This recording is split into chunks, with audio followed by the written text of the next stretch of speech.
Okay, so naiintindihan mo ang implication consequences ng affidavit mo. Hindi ka ba natatakot makulong?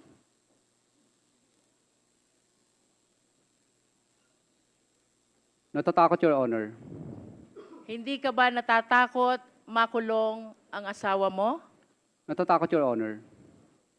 Hindi ka ba natatakot na mapalayo kayong mag-asawa sa inyong mga anak? Natatakot, Your Honor. Then why? Kaya po Why nam- did you execute this affidavit? Your Honor, mas natatakot po kasi kami sa buhay namin ngayon dahil kinukuyog na po kami ng taong bayan. Kaya po, nag-execute po kami ng affidavit na ito dahil 120 million Filipinos po ang parang gusto kaming patayin at kami na rin po ang pinag-uusapan sa mga misa ng simbahan. Opo, kaya po napilitan po ako, sa totoo lang po, napilitan lang po akong yung mga kamag-anak ko na gusto na nilang magsalita. Sapagkat po lumalabas na parang ang sama-sama po namin. Parang gusto kaming patayin ng buong 120 million na Pilipino. Kaya ngayon po, naisip po ng misis ko at ako po na mas mabuti pong yung mga pinangalanan na lang po namin dito ang maging kaaway namin at yun na lang po, alam namin po na ito lang po ang papatay sa amin, itong mga taong ito. Hindi po yung 120 Pilipino na gusto kaming katayin. At yung nangyayari po sa amin dito ngayon ay parang nakakahiya. Para kaming magnanakaw, samantalang hindi naman po kami nagnakaw. Napilitan lang po kaming gawin ang bagay na ito sapagkat mutual terminate nila ang mga project namin. Hindi kami pinasisingil.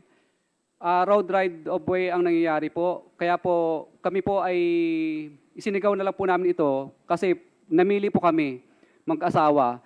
Bulak, 1 kilong bulak o 1 kilong ginto. Ang pinili po namin, 1 kilong ginto. Dahil una, pareho lang naman siyang mabigat. Yung bulak at saka ginto, pareho siyang mabigat. Pero pinili po namin yung ginto. Kahit po kami mamatay bukas o papatayin po kami ng mga politikong ilang piraso na ito, alam po namin na may dangal po kaming mamamatay.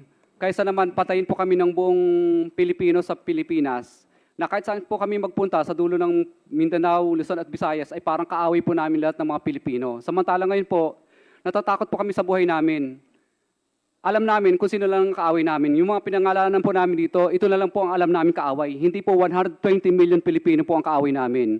Kaya sana po, pagbigyan niyo po sana kami kasi yung iba pong mga gusto pa pong mag-witness ng mga contractor, kung ako po ay inyong parurusahan po sa ginawa kong ito at ako po ay papagalitan po ninyo, wala na pong iba pang sisigaw ng mga contractor sa buong Pilipinas. Dahil una matatakot na sila kung ano po ang mangyayari sa akin. Kasi ang mangyayari po, parang nagbibigay po tayo ng hudyat sa iba't ibang pang mga contractor na, hoy, tingnan nyo, ang nangyayari kay Curly at saka kay Sarah, tutulad ba kayo dyan para mag-star witness? Hindi na sila sisigaw.